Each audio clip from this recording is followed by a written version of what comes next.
नमस्कार, बहुत बहुत स्वागत करते हैं क्लिक टुडे के आज की इस वीडियो रिपोर्ट में। मुख्यमंत्री कन्या उत्थान योजना 2022 के लिए जो है एक अपडेट जो आपको कल मैंने बताया था, लेकिन बहुत सारी छात्राओं तक वो वीडियो नहीं पहुंच पाया, जिसके कारण जो दोबारा से ये वीडियो मैं बना रहा हूं। इसमें मैं आप सभी को बताने वाला हूं कि जिनका भी बैंक अकाउंट पेंडिंग में या कोई भी स्टेटस पेंडिंग में दिखा रहा है, तो उसकी सुधार कैसे करवानी है। जिनका भी लिस्ट में नाम अभी तक के ऐड नहीं करा गया यूनिवर्सिटी के द्वारा, जबकि आपने जो है सारा डॉक्यूमेंट यूनिवर्सिटी को दे भी दिया है, फिर भी ना तो करेक्शन करा गया है ना तो नाम जो ऐड करा गया है, तो आपको क्या करना रहेगा ये कल की वीडियो में भी मैंने बताया था। फिर भी आज इस वीडियो में मैं बता रहा हूँ, क्योंकि कल बहुत लोगों तक नोटिफिकेशन नहीं पहुंच पाया था और बहुत सारी छात्राएं पूछ रही कि अंडर प्रोसेस पेमेंट कब तक के जाएगा।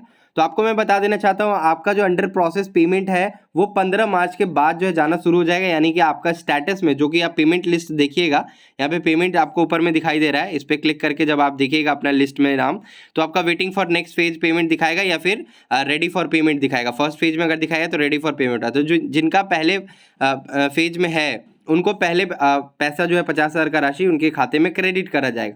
और पहले जैसा कि रिपोर्ट दिया गया था कि पहले जिन छात्राओं ने पहले 25,000 छात्राएं, यानी कि जिन्होंने 25,000 फॉर्म एप्लीकेशन में पहले फॉर्म भरा था, उन सभी को पहले पेमेंट करा जाएगा। इसके बाद जिन्होंने करा था उनको सेकेंड फेज में पेमेंट करा जाएगा। तो ये अपडेट जो कि दिया गया था 15 मार्च तक, जो कि फॉर्म भरने का तिथि है, लास्ट जो डेट है रजिस्ट्रेशन करने का। इसके बाद डेट शायद ही बढ़ाया जाए।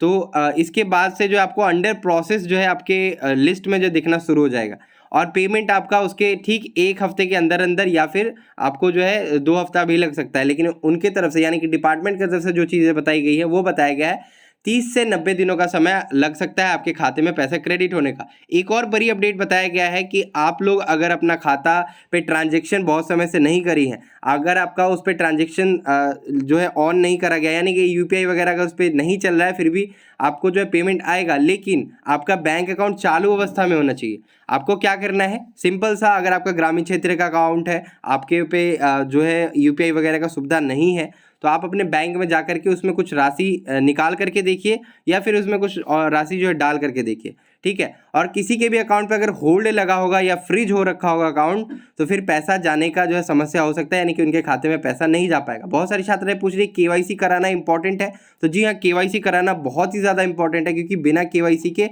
आपका अकाउंट फ्रीज भी हो सकता है, होल्ड पे भी जा सकता है। इसलिए आप लोग अपना अकाउंट का स्टेटस देख लीजिए, चालू है कि नहीं है, पैसा डाल के निकाल करके एक बार चेक कर लीजिए और एक्टिव मोड में अपना अकाउंट रखिए। ये काम आप होली के बाद करिए। और जो भी छात्राएं पूछ रही कि मेरा पेंडिंग है वो कैसे सुधार होगा, तो ये सब सुधार अब आपका जो है होली के बाद होगा, यानी 9 तारीख के बाद ही जो आपका कोई भी कार्य हो पाएगा। तो आपको मैं बताना चाहता हूँ, जिनका भी पेंडिंग में बैंक दिखा रहा है उनको क्या करना है, कल भी मैंने बताया था। जबकि तो कल मैंने आप सभी को ये एक पोस्ट दिखाया था जिसमें कि बताया था कि कन्या उत्थान योजना में अगर आपको कोई भी दिक्कतें आ रही है, अगर आपका लिस्ट में नाम नहीं जोड़ा जा रहा है या फिर बैंक अकाउंट पेंडिंग है, तो क्या करना है। देखिए, सबसे पहले तो लिस्ट में अगर नाम नहीं आया था तो आपको बताया गया था कि मार्कशीट पार्ट 3 का लगेगा, रजिस्ट्रेशन स्लिप, आधार कार्ड, बैंक पासबुक और एडमिशन स्लिप आपका जो लगने वाला है रजिस्ट्रेशन के लिए। और अगर नाम नहीं जुड़ा है तो आप यूनिवर्सिटी जाके ये सारे डॉक्यूमेंट जमा कर सकती है। फिर यहाँ पे बताया गया कि अगर आपका यूनिवर्सिटी इसके बाद भी रिस्पॉन्ड नहीं ले रहा है तो आपको लोक शिकायत में जो है कंप्लेन रेज किया जाएगा, मतलब करना पड़ेगा। लोक शिकायत में जाकर के, यानी कि पटना जाकर के आपको कंप्लेन रेज करना होगा अपने कॉलेज व यूनिवर्सिटी के खिलाफ में। उसके बाद ही जो आपका नाम जो कि जोड़ा जाएगा। और जिनका भी बैंक अकाउंट पेंडिंग में, उनके लिए कल मैंने ये बताया था कि बिहार सूचना आयोग में आप लोग को जाना है। पीली कलर की बिल्डिंग है यहाँ पे, जो कि बताया गया है कि जो बिहार सूचना आयोग है वो जो आपको येलो कलर का बिल्डिंग है, यहाँ पे जो छात्राओं ने जो बताया, यानी कि कुछ छात्राएं जाकर के अपना जो पेंडिंग क्लियर करवाई है। और ये जो है न्यू सचिवालय बिहार विधान मंडल के आगे है। तो ये सब जो आपने कल देखा होगा, नहीं देखा तो इसको एक बार पढ़ लीजिए स्क्रीनशॉट लेकर के, ठीक है। इसके बाद आपको सारा डॉक्यूमेंट लेकर के जाना है।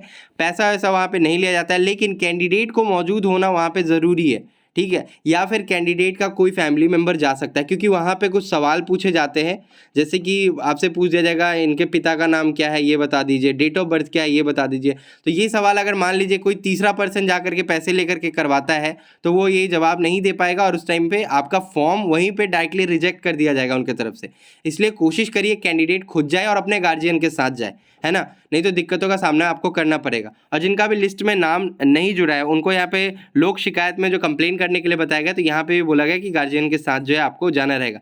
किसी थर्ड पर्सन से अगर आप कनेक्ट करती हैं तो हो सकता है कि आपका फॉर्म रिजेक्ट कर दिया जाए डिपार्टमेंट की तरफ से, क्योंकि अगर आपका बिहेवियर या आपने जिसको बोला है वो वहाँ पे जाकर के अगर गुस्सा दिखाता है, तो वहाँ पे एक भी बात नहीं चलने वाली, यानी कि आपका गुस्सा वहाँ पे ठंडा पड़ जाएगा, क्योंकि वो लोग खुद ही इतने गुस्से में रहते हैं। तो आपको वहाँ पे जा कर के लहजे में बात करना है। बहुत लोगों ने क्या करा है, गए हैं वहाँ पे और चढ़ गए नीचे जो गार्ड खड़ा रहता है उसी के ऊपर, ये अभी तक ठीक नहीं हुआ, ये है वो है, और वो मना भी कर रहा था जबकि। तो आपको प्रेशर में नहीं आना है वहाँ जाने के बाद, आपको जाना है, सिंपल सा रिक्वेस्ट करना है, अपना काम करवाना है, पेंडिंग क्लियर कराना है, वापस घर को आना है।